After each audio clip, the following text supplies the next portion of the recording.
जय हिंद दोस्तों जय आर्ट क्लासेस में आप सभी मित्रों का स्वागत है। दोस्तों आज मैं आप लोगों के लिए कलाकार के वेंकटप्पा जो कि बंगाल शैली के कलाकार हैं, बहुत ही महत्वपूर्ण कलाकार हैं और इनसे संबंधित एग्ज़ाम में क्वेश्चन पूछे जाते हैं। तो अभी जो भी कला से संबंधित एग्ज़ाम होने वाले हैं जैसे UP, TGT, PGT, KVS, NVS, D triple S P, NET, JRF, कला से संबंधित सभी एग्जामों में इनसे संबंधित क्वेश्चन पूछे जाते हैं। तो आइए दोस्तों हम इस वीडियो को शुरू करते हैं। के वेंकटप्पा जो हैं ये बंगाल शैली के कलाकारों में आते हैं। इनका नाम आता है के वेंकटप्पा। इनका जो समय है 1886 से लेके 1965 तक, कहीं कहीं पर हमको 1887 भी समय आता है इनका, कई बुकों में दिया हुआ है, लेकिन 1886 में इनका जन्म होता है। तो ये के वेंकटप्पा आर्टिस्ट हैं, आप देख लीजिए इनको, काफ़ी महत्वपूर्ण कलाकार हैं ये।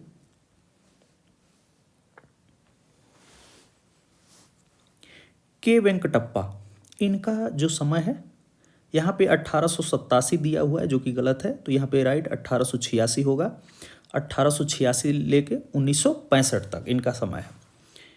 के वेंकटप्पा का जन्म कब और कहाँ हुआ था?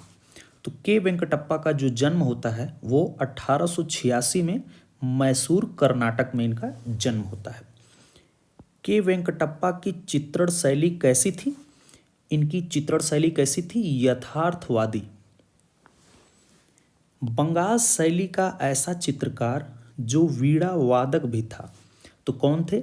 वेंकटप्पा, के वेंकटप्पा, ये एक वीणा वादक भी थे।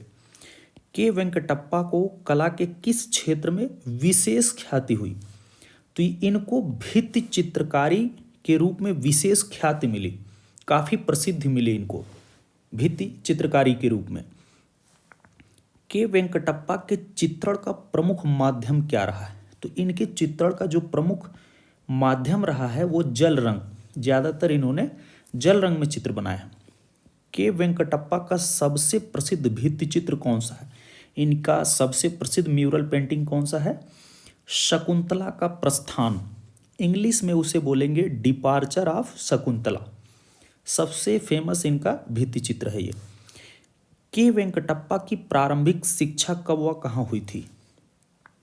तो इनका प्रारंभिक शिक्षा जो है मैसूर कला महाविद्यालय में 1902 से लेकर 1908 के बीच हुआ था। के वेंकटप्पा आर्ट गैलरी 1974 कहाँ स्थित है? तो ये मैसूर, कर्नाटक में स्थित है। ये के वेंकटप्पा के नाम पर है। के वेंकटप्पा किस भारतीय शैली से काफ़ी प्रभावित थे? तो ये मुगल व राजपूत लघु चित्रण शैली से बहुत ही प्रभावित थे। के वेंकटप्पा ने किस कला महाविद्यालय में कला की विधिवत शिक्षा ग्रहण की? तो ये government college of arts and craft Kolkata से इन्होंने विधिवत कला की शिक्षा ग्रहण की 1909 से 1916 के बीच में। किस भारतीय कलाकार ने ऊटी व कोडाइकनाल के दृश्य चित्र बनाए हैं? तो किसने बनाए हैं? के वेंकटप्पा। के वेंकटप्पा के पूर्वज कहाँ के दरबारी चित्रकार थे? तो ये विजयनगर के दरबारी चित्रकार थे। महात्मा गांधी ने किस पत्रिका में वेंकटप्पा के चित्रों का उल्लेख किया है? यंग पत्रिका में महात्मा गांधी ने वेंकटप्पा के चित्रों का उल्लेख किया है। के वेंकटप्पा ने कोलकाता आर्ट्स कॉलेज से किसके सानिध्य में कला शिक्षा प्राप्त की थी? तो अवनींद्रनाथ ठाकुर के सानिध्य में। तो कहा जा सकता है कि अवनींद्रनाथ ठाकुर जो हैं ये के वेंकटप्पा के गुरु रहे हैं। कोलकाता आर्ट्स कॉलेज में के वेंकटप्पा के सहपाठी कलाकार कौन थे? के वेंकटप्पा के बैचमेट कौन थे? नंदलाल बोस सहपाठी कलाकार, उनके साथ में ये भी थे, सहपाठी थे।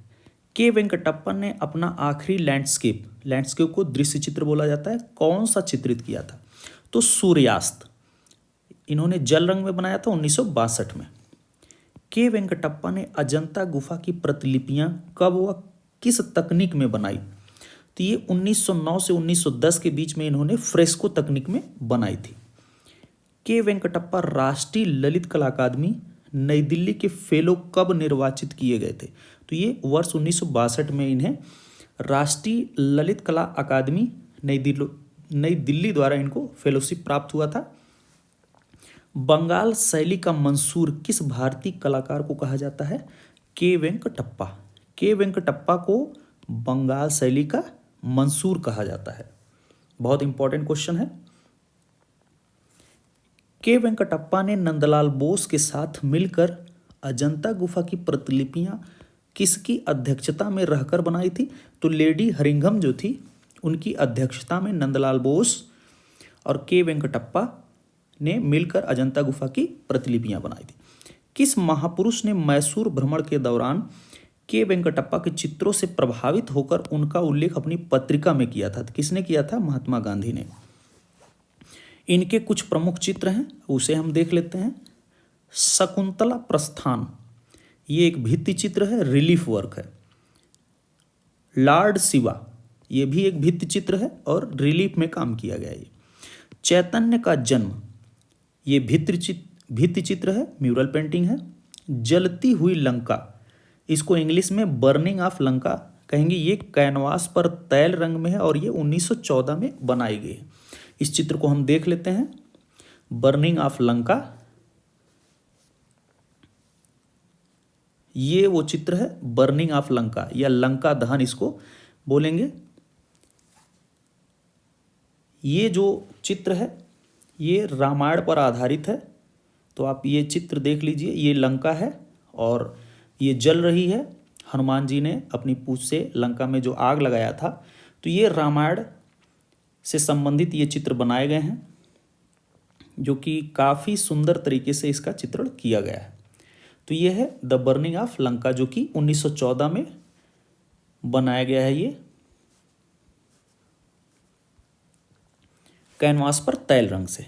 वीणा की मतवाली, वीणा के प्रति सम्मोहन, ये जो है कागज पर जल रंग से बना है 1922 में। रावण का जटायु के साथ युद्ध, इसको इंग्लिश में रावण फाइटिंग विथ जटायु, तो ये चित्र हम देख लेते हैं। ये चित्र है वो जटायु से युद्ध करता रावण, ये वो चित्र है।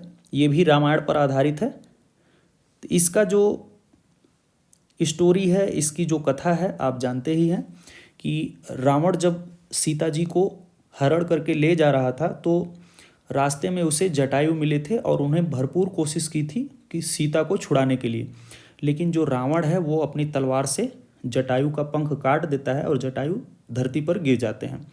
और रावण जो है ये सीता को लेके जा रहा है, देखिए ये विमान से। और यहाँ पर चित्र में आप देखेंगे, और सीता कुछ अपने आभूषण वो धरती की तरफ गिरा देते हैं। तो ये सब दिखाया गया है इस चित्र में।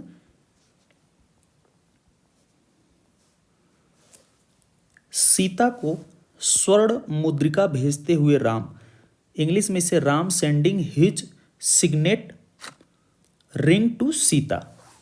अब देखिए यहाँ पे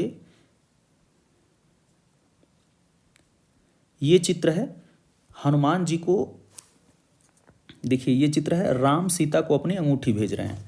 तो यहाँ पे आप देखेंगे राम है जो अपनी मुद्रिका या अंगूठी हनुमान जी को देते हैं, और हनुमान जी इसको समुद्र पार करके लंका में जाते हैं और सीता जी को ये पहचान के रूप में उन्हें देते हैं, जिससे कि ये हनुमान जी को पहचान सकें सीता। तो ये मुद्रिका लेकर के वो लंका में जाते हैं हनुमान जी। तो यहाँ पर राम अपनी मुद्रिका को हनुमान जी को दे रहे हैं। तो यही है चित्र का, ये भी रामायण पर आधारित है। राम की वापसी, इसको इंग्लिश में रिटर्न ऑफ राम, राम सीता, ये कागज पर वाश एंड टेम्परा से बना 1924 में। ये चित्र राष्ट्रीय आधुनिक कला दीर्घ नई दिल्ली में सुरक्षित है। स्वर्ण मृग, मृग तृष्णा, संगीत मंडली, भिक्षुक के रूप में बुद्ध, बुद्ध और शिष्य, राम और स्वर्ण मृग, ये भी एक चित्र है, आप देख लीजिए, राम और स्वर्ण मृग। यहाँ पे ये चित्र नहीं है, वो दूसरा चित्र है, ये मारीच की मृत्यु, ये दूसरा चित्र है। ये राम और स्वर्ण मृग, ये अलग चित्र है। शिवरात्रि सूर्यास्त्र, ये कागज पर जल रंग से बना 1962 में। सीता कल्याण, कागज पर जल रंग में बना 1912 में। तो ये काफ़ी इंपॉर्टेंट चित्र हैं के वेंकटप्पा के। यहाँ पे देखिए राम का विवाह, ये भी एक बहुत ही सुंदर चित्र है। यहाँ पर राम जी जो हैं ये धनुष को जब तोड़ देते हैं, उसके बाद सीता से इनका विवाह हो जाता है। तो ये माला लेकर राम जी से इनका विवाह होने वाला है, और राम जी ने ये देखिए यहाँ पर धनुष तोड़ दिया है। तो उसकी एक कथा को यहाँ पर चित्रण किया गया है। ये भी रामायण पर आधारित चित्र है। यहाँ पर आप देखिए मारीच की मृत्यु, एक चित्र और है। तो यहाँ पर राम जो हैं, ये मारीच जो हिरन है, रावण का मामा लगता था ये, और सोने का मृग ये बना हुआ है, और राम जो है बाड़ों से अपने इस मृग को मारते हुए दिखाए गए हैं। यहाँ पर देखिए, तो ये भी रामायण पर आधारित चित्र है। जटायु से युद्ध करता रावण, तो ये चित्र के बारे में हमने बता दिया आपको, ये भी हमने बताया है। तो लंका का दहन भी, ये बर्निंग ऑफ लंका, इसके बारे में भी बता दिया आपको। तो दोस्तों इसमें जितनी भी इंपॉर्टेंट चीज़ें थी उसको हमने आपको बताया है। तो दोस्तों यदि हमारा ये वीडियो आपको अच्छा लग रहा है तो हमारे चैनल को ज़्यादा से ज़्यादा लाइक, सब्सक्राइब और शेयर करें। हमारे यूट्यूब चैनल पर कमेंट करके बताएं कि आपको ये वीडियो कैसा लग रहा है। दोस्तों इसी प्रकार से विजुअल आर्ट से संबंधित इंपॉर्टेंट वीडियो मैं आप लोगों के लिए लाता रहूँगा। धन्यवाद दोस्तों।